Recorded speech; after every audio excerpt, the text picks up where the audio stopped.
Chapter 3. Welcome back to my channel, guys. As we go through my book, Addicted to Being Broke, let's talk about eradicating the poverty mindset. Today, we're going to review Chapter 3. It's not so much a review, but a discussion of Chapter 3. I hope you enjoy it. Get comfortable and let's get started. Chapter 3, what about money? What is it about money that is so, some people have a lot, some people don't have enough. Some people have too much, they don't know what to do with it. Some people have none, they don't know what to do without it. Money is a tool. And I'll just read some of the, a few paragraphs from the book. One of the paragraphs basically reads that poverty means not being able to heat your home, pay your rent, or buy the essentials for your children. It means waking up every day facing insecurities, uncertainty, and impossible decisions about money. It means facing discrimination because of your financial circumstances. The constant stress it causes can lead to problems that deprive people of the chance to play a full part in society. Another paragraph says, the poverty mentality is a mindset that people develop over time based on a strong belief that they will never have enough money. This mindset is driven by fear and can cause poor financial decision making. Some common characteristics of poverty mentality includes being constantly worried about money or thinking about it often, worrying about how to work for it, making decisions based on fear, and thinking small rather than big. So that's 2 paragraphs from there. And he's just basically saying, what's money? In this paragraph, I was trying to explore why is money so important? And why is it that you could have 2 people standing next to each other or 2 people brought up from the same family but have such different money mentality? And this is why I wanted to have these conversations, because sometimes if you find yourself in a place where you're in debt or you're not able to manage your money, you feel as though like you're doing something wrong, rather than looking at it and seeing, where have I disconnected, or where is it going wrong? Because it might not be just me, it might be the situation I'm in, it might be that I'm just not earning enough money. Fear is mentioned a lot with regards to what is money, because a lot of people, and there's actually a lot of people as well that have a lot of money and have a fear of spending it.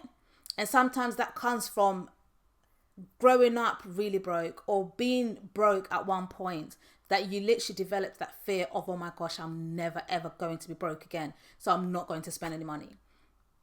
And then you have other people who have fear of not fitting in, so they need to spend all the money, and they spend all their money plus get credit and spend all that credit. But it's just being able to understand what drives different people to behave differently with money. One of the paragraphs there says the constant stress it causes can lead to problems that deprive people the chance to play a full part in society. And that is so true, because when you're struggling and when you're stressed, you don't show up as your best version, whether it's to do with money or another situation. You just know within yourself, you're not showing up as the best version of you. And simple things like not being able to afford a school trip for your child, things like that can make you feel left out. Your child may start to feel left out. Why is it I'm not able to go to any of the school trips? Because my parents can't afford it, or my parents can't afford it. Your friends are going on holidays and you're like, no, sorry, I can't join. Constantly, this holiday, last holiday, because you can't afford it.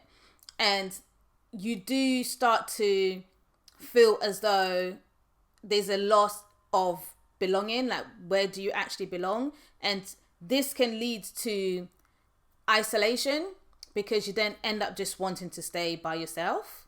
I talk about self-limiting beliefs a lot. So this last paragraph here says, self-limiting beliefs are ideologies we develop about ourselves as individuals, which we use to hold us back from achieving our dreams or becoming better versions of ourselves.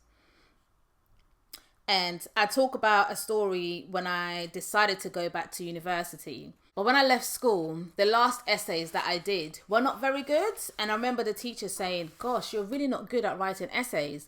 And that stuck with me. That was my last experience of school.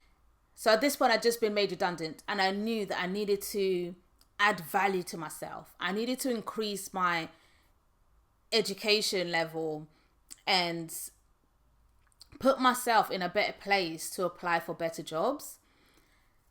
And in the midst of this, I was trying to start different businesses, and it was just not working out once again because the money was just not there to do these things that I was trying to do.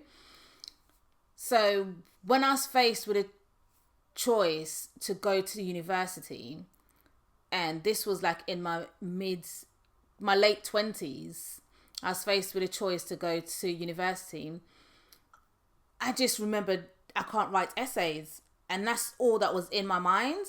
But that was a limiting belief, and it was down to me to challenge that limiting belief.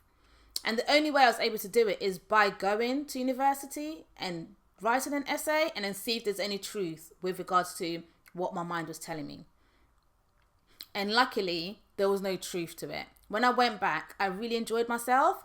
I studied hard, and because I went back because I wanted to study, I was so much more eager to learn and actually do well because I felt like I was deleting this limiting belief that I had for so many years before that. So in this chapter, I also write about money. Money is a tool, and having enough money will allow you to be able to do the things you actually want to do. And it also helps you to have options and choices of things you want to do. And in addition to that, it also allows you to help people.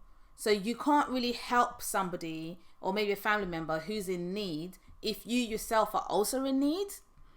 So being able to get to a place where you're able to manage your money and you're doing better with your money really does give you that opportunity to help others around you. In the chapter, I go on to talk about good debt versus bad debt. And when I was going through my financial struggles, I didn't really know about good debt or bad debt. I just knew debt is debt. And this is from growing up, you're told credit cards are bad for you. Don't get any credit cards. They're not good. But we're not told why they're not good. Because in reality, they are good, but you just need to know how to manage it. You need to know how they work. Money is a game, and you need to learn how to play it.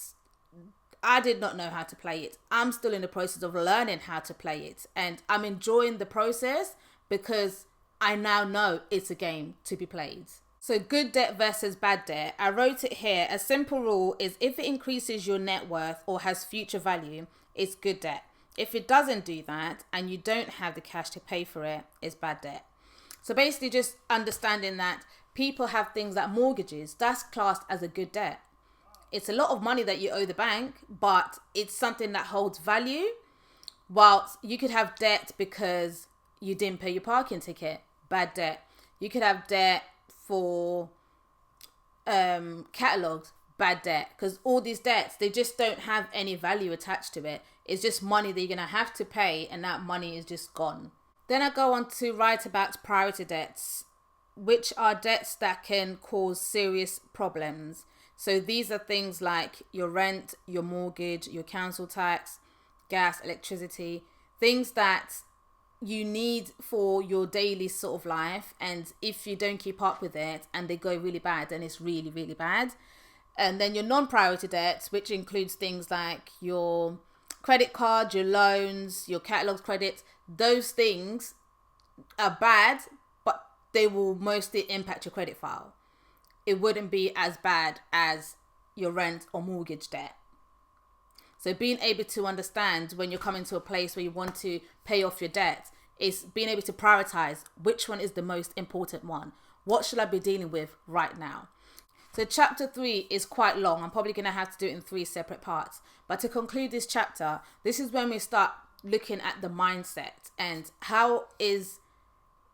what is the thinking about the spending the money? What is the thinking about earning your money? Are you just going to work to just pay bills? Which that's all I was doing at this point. Going to work, working sometimes 7 days a week just to pay bills. It's not an ideal way to live life. It's not designed to be like that, even though I know the cost of living makes it so difficult to have it any other way. But we can still work on improving our lifestyle just based on the education that we have. And there's so much education available out there to help you get better with money. This is just my journey and my story, and I'm just sharing what I went through. But if you're going through the same thing, take it upon yourself to go and research and find ways to overcome struggle that you may be facing. Thank you so much for watching. I will see you on part 2 of chapter 3.